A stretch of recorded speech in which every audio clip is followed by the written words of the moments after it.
హరి ఓం. జై శ్రీమన్నారాయణ. మీ హరగోపాల్. మనం ఈరోజు ఏడాది తద్దినాల గురించి తెలుసుకుందాం. మరి మన ఇళ్ళలో ఎవరైనా మరణిస్తే ప్రతి నెల మాసికం చేసుకోవడం, మొదటి ఏడాదిని ఏడాది తద్దినంగాను, సంవత్సరికంగాను, మళ్ళీ తర్వాత ప్రతి సంవత్సరం తద్దినం చేసుకోవడం జరుగుతుంది. ఎందుకు అనంటే ఈ 12 మాసాలు మరణించిన వారు గరుడ పురాణం ప్రకారం 12 నదులు దాటుతుంటారు. వాళ్ళకి శక్తినిచ్చేందుకే మనం యొక్క మాసికం చేస్తుంటాం. ఆ తర్వాత మనకు ఏడాది అంటే వాళ్ళకి ఒకరోజు కాబట్టి మనం ప్రతి ఏడాది తద్దినం చేసుకుంటూ ఉంటే, వాళ్ళకి పిండ ప్రదానం తర్పణాలు చేస్తుంటే, వాళ్ళకి ప్రతిరోజు పిండ ప్రదానం అంటే ఆహారం, తర్పణం అంటే జలం వాళ్ళకి అందించినట్టుంటుంది. మనం ప్రతిరోజు వాళ్ళకి ఆహారాన్ని, నీరును అందించినట్టుంటుంది. మరి వాళ్ళు సంతృప్తిగా ఉంటే ఆ లోకంలో మన అభివృద్ధి బాగుంటుంది, మన కుటుంబ అభివృద్ధి బాగుంటుంది, వాళ్ళ ఆశీస్సులు మనకు ఎల్లవెల్లా ఉంటుంది. ఈ విషయాల్లో మాసికాలు చేసే విషయంలో చాలామంది మరణిస్తానే 3వ నెలలో బట్టలు పెట్టుకోవడము, 5వ నెలలో వేరే కార్యక్రమాలు చేసుకోవడం లాంటివి చేసి చేతులు దులుపుకుంటుంటారు. ఇది చాలా తప్పు. ప్రతి నెల మాసికం చేయాలి. ఇది మనం మొదట గమనించాల్సింది. తర్వాత ఏడాది తద్దినంకి వస్తే ఏ తేదీ మరణించినారో ఆ తేదీ సంవత్సరం అనుకొని ఏడాది తద్దినం చేసుకుంటున్నారు. అది కూడా తప్పే. ఎందుకు అనంటే ఇప్పుడు 15 ఆగస్టు 2025 సంవత్సరం అంటే స్వాతంత్ర దినోత్సవం రోజు ఎవరో చనిపోయారు అనుకుందాం.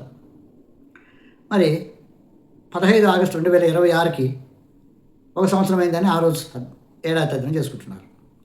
అది తప్పు కదా. ఎందుకనంటే 14 ఆగస్టు 2026కి ఒక సంవత్సరం పూర్తి అవుతుంది. మనం జననాన్ని లెక్కేసుకుంటే, పుట్టిన తేదీలను లెక్కేసుకుంటే ఆ విధంగానే జరుగుతుంటుంది. మీరు ఏ స్కూళ్ళల్లో కానీ, ఆధార్ సెంటర్కి పోయినా కానీ ఎన్నేళ్ళు అంటే మనం ఆ తేదీల ప్రకారమే ముందు రోజు తేదీనే సంవత్సరం పూర్తి అయినట్టు, నెక్స్ట్ తేదీ నుంచి తర్వాత సంవత్సరం స్టార్ట్ అయినట్లు అనుకుంటాం. మరి ఏడాది తద్దినం అనే విషయం, ఏడాది అంటే సంవత్సరం లోపలే మనము ఈ కార్యక్రమాలు పూర్తి చేయాలి. మళ్ళీ ప్రతి సంవత్సరము అదేవిధంగా చేసుకుంటున్నాలి. కానీ ఇక్కడ గమనించాల్సింది ఏంటంటే, తేదీల వల్ల మనం తద్దినాలు చేయలేకపోతున్నాం, సంతృప్తికరంగా చేయడం లేదు. పితృదేవతలకు సంతృప్తికరంగా అన్నప్రసాదాలు, జలం అందించలేకపోతున్నాం, తీర్థాలు అందించలేకపోతున్నాం. మరి అసలు ఎలా చేయాలి అనుకుంటే, చనిపోయిన సంవత్సరంలో ఆ మాసము, ఆ తిథిని లెక్కేసుకోవాలి. ఎప్పుడు మరణించిన వారి విషయంలో తిథులు మాత్రమే లెక్కేయాలి. అందుకే తద్దినం అన్నారు, ఏడాది తద్దినం అన్నారు, తిథి అన్నారు, సంవత్సరిక తిథి అంటారు. మరి తిథులే లెక్కేసుకోవాలి. మరి శుక్లపక్షం దశమి నాడు చనిపోయి ఉంటే నెక్స్ట్ నెలలో వచ్చేటటువంటి శుక్లపక్షం దశమి నాడు మొదటి మాసికం అవుతుంది. ఆ తర్వాత నెలలో శుక్లపక్షం దశమి నాడు 2వ నెల అవుతుంది. ఇలా ప్రతి నెల శుక్లపక్ష దశమి నాడే చేసుకుంటారు. అంటే ఏ రోజు ఏ మాసంలో చనిపోయినారో, ఏ యొక్క పక్షంలో చనిపోయారో, ఏ తిథిలో చనిపోయారో ఆ పక్షం, ఆ తిథి రోజు మాసికాలు లెక్కేసుకుంటారు.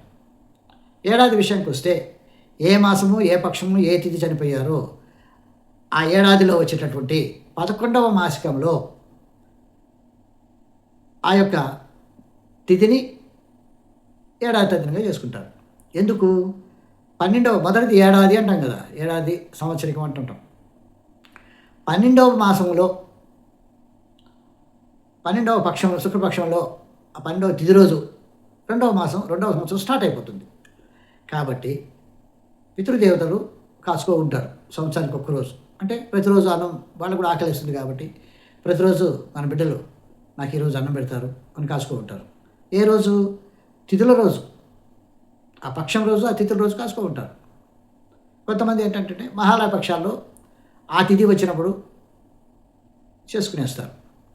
అది ఒక రకంగా కూడా కరెక్టే. అంటే అంత తూచా తప్పకుండా పాటించినట్టు కాదు. కానీ ఏడాది తద్దిన విషయంలో ఆ మాసము, ఆ పక్షము, ఆ తిథిని మాత్రమే పాటించాలి. అలా పాటించినప్పుడు పితృదేవతలకి సంతృప్తికరంగా మనము అన్నము, అదే ఆహారము, అలాగే తీర్థం లాంటి జలము సమర్పించినట్టు అవుతుంది. కాబట్టి వాళ్ళ ఆశీస్సులు మనకి ఎల్లవేళలా కూడా ఉంటుంది. మన అభివృద్ధి కూడా చాలా బాగుంటుంది. పితృదేవతలను ఎప్పుడు మర్చిపోరాదు. కాబట్టి ఈ యొక్క విషయాన్ని ప్రతి ఒక్కరూ గుర్తుంచుకొని ఇక మీదట చనిపోయిన వారి విషయంలో మాసము, పక్షము, తిథిని ఫాలో అయ్యి తద్దినాలు, మాసికాలు చేసుకుంటూ ఉంటే పితృదేవతల ఆశీస్సులు మనకు ఎల్లవేళలా ఉంటుంది. మీకు అందరికీ తెలియజేసుకుంటున్నాను. హరి ఓం. జై శ్రీమన్నారాయణ.